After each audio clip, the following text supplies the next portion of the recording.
বন্ধুরা, আজকে আবার আমি তোমাদের সামনে একটা ছোট্ট ভিডিও নিয়ে চলে এলাম। যদিও এখন আমি লং ভিডিও দিতে পারছি না, তো আবার দেওয়া শুরু করব।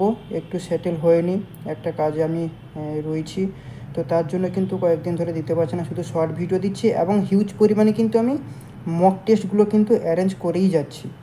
তো অনেকেই ওখানে ভালো দিচ্ছে পারফরমেন্স, ঠিক আছে। তো পার ডে ভালো ভিউ এখানে আসছে। তো যাও তোমরা কমিউনিটিতে, সেখানে গিয়ে কিন্তু ওই যে মক টেস্টগুলো সেগুলো কিন্তু তোমরা অ্যাটেন্ড করো। তো যেহেতু আজকে এসছি একটা পার্ট নিয়ে, তো কিছু না কিছু নতুন জিনিস তো আমি তোমাদেরকে দেবো। যেমন দেখো, আমরা দেখবে সিভিল ইঞ্জিনিয়ারিং কনস্ট্রাকশন সাইটে আমরা যখন ব্রিক ওয়ার্ক করি, তো এই ব্রিক ওয়ার্ক করার সময়, ঠিক আছে, বাইরে এক্সটার্নাল দেখো, ইন্টারনাল সাইটে তো আমরা এমনি তো প্লাস্টার করে পুট্টি করে সেটাকে স্মুথ আমরা করে দিই, দিয়ে পেন্টিং করে দেওয়া হয়। কিন্তু কিন্তু যখন আমরা এক্সটার্নাল সাইটের কথা বলি না, তাহলে কী হয়, এক্সটার্নাল সাইটে কিন্তু আমরা করি গ্রুপ গ্রুপ বলতে GRVE। এই যে গ্রুপটা পিছনে এই যে ডিজাইনটা তুমি দেখতে পাচ্ছ, বা এখানে তুমি স্ক্রিনে দেখতে পাবে, পিকচার তুমি দেখতে পাচ্ছ, এখানে আমি যদি প্র্যাকটিক্যাল হিসাবে যদি বলি, তাহলে দেখবে আমরা গ্রুপটা কীরকম দিই না, হরাইজন্টাল বরাবর এইরকম টাইপের গ্রুপ দিই, ঠিক আছে। হরাইজন্টাল বরাবর কিন্তু আমরা গ্রুপটা দিই। এই গ্রুপটা কেন দেওয়া হয় বলো তো, যাতে প্লাস্টারে যখন ক্র্যাক আসবে না, ক্র্যাকটা যাতে কন্টিনিউয়াসলি না যায়। এই লাইনগুলো তোমরা মানে হরাইজন্টাল হিসাবে ধরো। তো হরাইজন্টাল হিসাবে যদি ধরো, তো এইখানে ধরো আমার ক্র্যাকটা এসে, এইখান থেকে ক্র্যাকটা আসে, তাহলে এইখানে এসে এই কালো কালারের কাছে এসে দাঁড়িয়ে যাবে।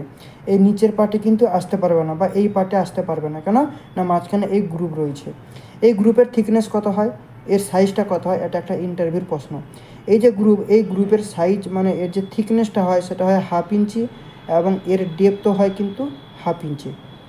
তাহলে মনে থাকবে।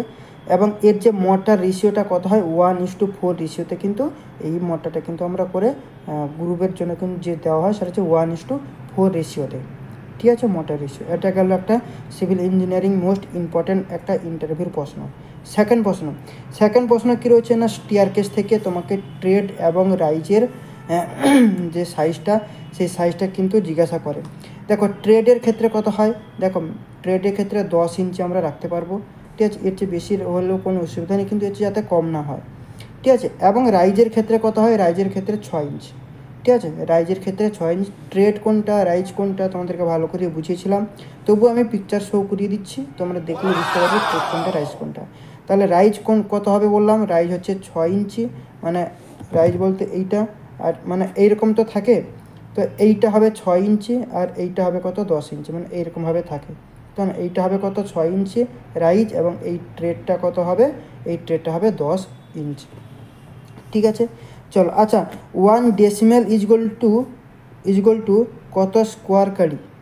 এটা তুমি যেখানে যাও সব জায়গায় কিন্তু একই থাকে, এটা হচ্ছে তোমার 1000 স্কোয়ার কাড়ি।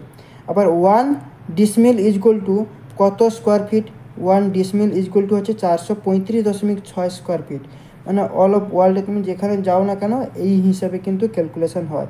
আর 1 ডেসিমেল ইজগল টু কত স্কোয়ার মিটার, সেটা হচ্ছে 40 স্কোয়ার মিটার। এটা খুব একটা ইম্পর্টেন্ট ইউনিট কনভার্সান, এটা মনে রাখো। এটাও কিন্তু তোমাকে যে কোনো ইন্টারভিউতে, সিভিল ইঞ্জিনিয়ারিং ইন্টারভিউতে কিন্তু তোমাকে এখান থেকে জিজ্ঞাসা করা যেতেই পারে, ঠিক আছে। আর একটা তোমাকে যদি আমি বলি কিউরিং পিরিয়ড RCC মানে অ্যাজ পার 456, যে ক্লস নম্বর 13.5.1 রয়েছে, পেজ নম্বর 27, ইন্ডিয়ান স্ট্যান্ডার্ড কোড 456/2000, তুমি যদি যাও পেজ নম্বর 27, তাহলে সেখানে গেলে কিছু কিউরিং পয়েন্টের কথা বলা রয়েছে।